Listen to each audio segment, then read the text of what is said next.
di mana kanker serviks dewasa ini adalah pembunuh nomor 1 wanita di Indonesia.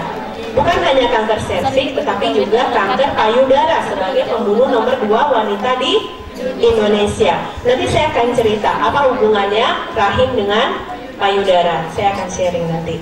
Oke, next.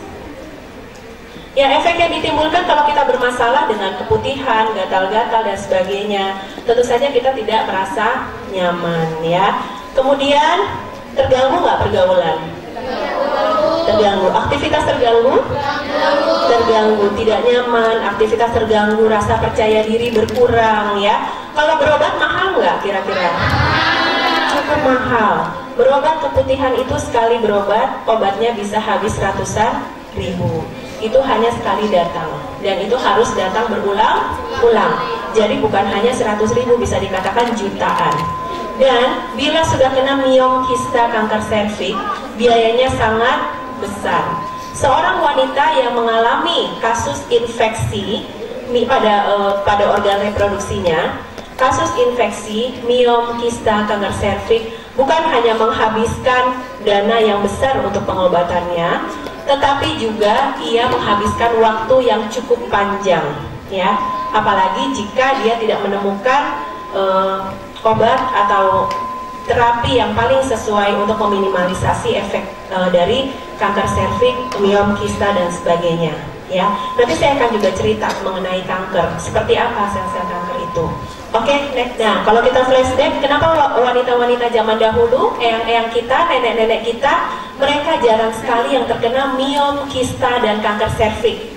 Nah, tadi kita sudah jawab ya, karena antara lain mereka makannya lebih sehat, lingkungannya lebih bersih, hidupnya lebih bersih ya. Tidak seperti sekarang dewasa ini, mohon maaf, bukan hanya kondisi lingkungan, tetapi juga bagaimana pergaulan di luar sana. Seks bebas dan sebagainya itu sebetulnya salah satu pemicu berkembang biaknya virus human papilloma virus atau HPV tipe 16 dan 18. Itu adalah pemicu utama kanker serviks yang ditularkan sebagian besar dari aktivitas seks bebas ya, yang kita beristighfar untuk hal tersebut.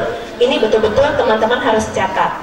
Virus HPV tipe 16 dan 18 adalah pemicu penyakit kanker serviks dan ditularkan sebagian besar dari aktivitas seksual yang lebih dari satu pasangan alias seks bebas. Jadi jaga diri baik-baik, betul-betul ya.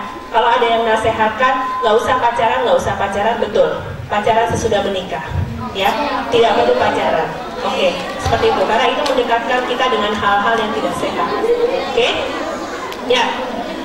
Nah itu tadi dari pola hidup, lingkungan yang sehat, kemudian dari pola makan, dan ternyata salah satu faktor terbesar adalah penggunaan pembalut yang tidak berkualitas. Ya, pembalut yang tidak berkualitas. Anak-anakku sekarang kalau beli pembalut, berapa harganya?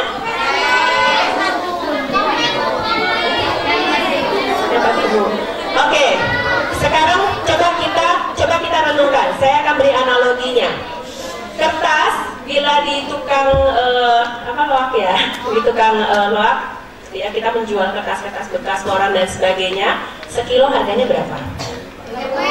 Rp5.000 ya. 5.000 kalau jual koran itu Rp5.000. Kapas sekilo berapa? Sekitar 60.000. Itu analoginya. Kenapa ada pembalut yang sangat murah dan kenapa ada pembalut dari kapas yang mungkin harganya sedikit lebih tinggi? Karena bahan dasarnya atau ingredientsnya pun sudah berbeda nilainya. Itu ya yang mesti kita cermati. Dan pembalut kapas itu adalah yang dianjurkan, ya seperti itu. Kalau kita lihat pembalut yang tidak berkualitas, kalau teman-teman mau tes, ketika dites diberi air, dia akan hancur. Coba lihat pembalut yang selama ini kita pakai. Kalau kita cuci hancur, itu sifatnya apa? Sifat kertas atau kapas? Kertas. Ya, kapas kecantikan ada yang punya di sini. Setiap sore pasti pakai untuk bersihkan muka ya.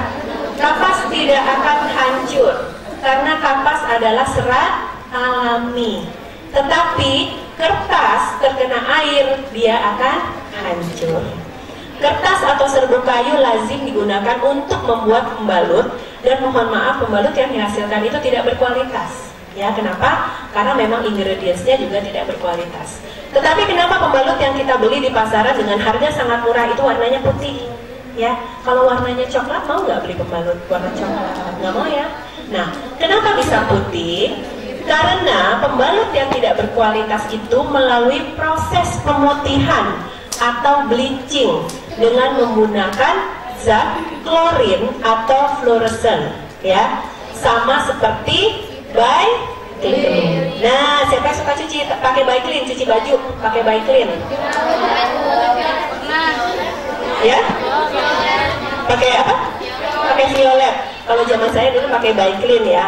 Rasanya apa kalau pakai Baiklin?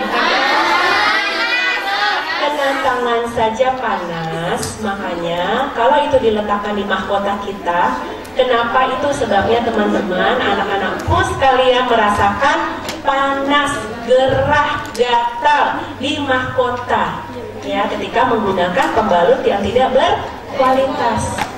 Nah, hasil sampingan dari proses pemutihan pembalut itu menghasilkan satu zat yang disebut zat dioksin.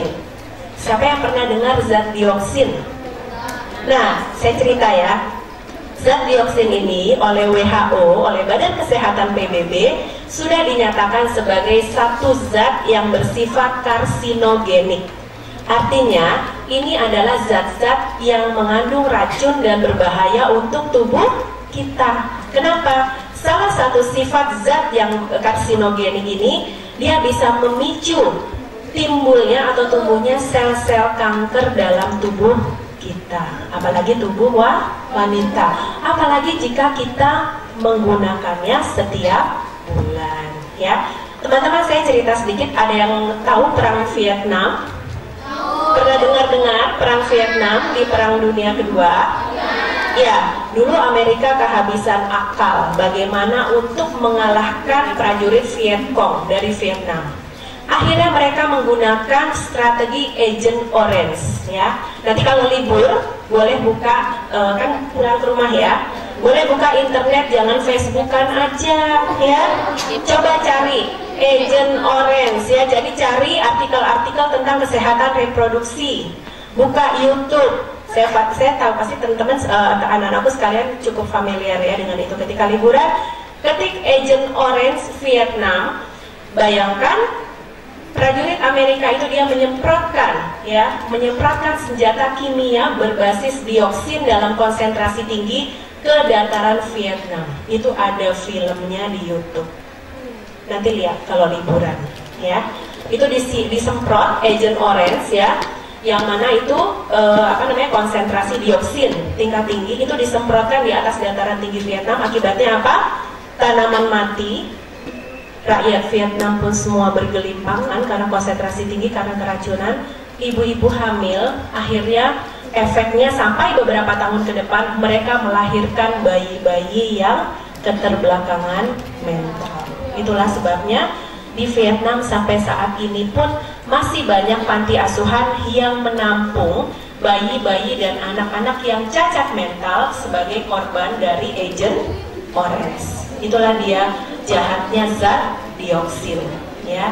Nah, sekarang zat dioksin terkandung dalam pembalut yang tidak berkualitas yang mengalami proses pemutihan itu. Nah, kita harus waspadai bahayanya untuk diri kita pribadi. Nah, berikut ini saya akan setel film ya. Saya akan setel film, sebetulnya bukan film ya, semacam liputan dari Trans 7 tentang bahaya pembalut yang tidak berkualitas. Nah, silakan anak-anakku untuk melihat.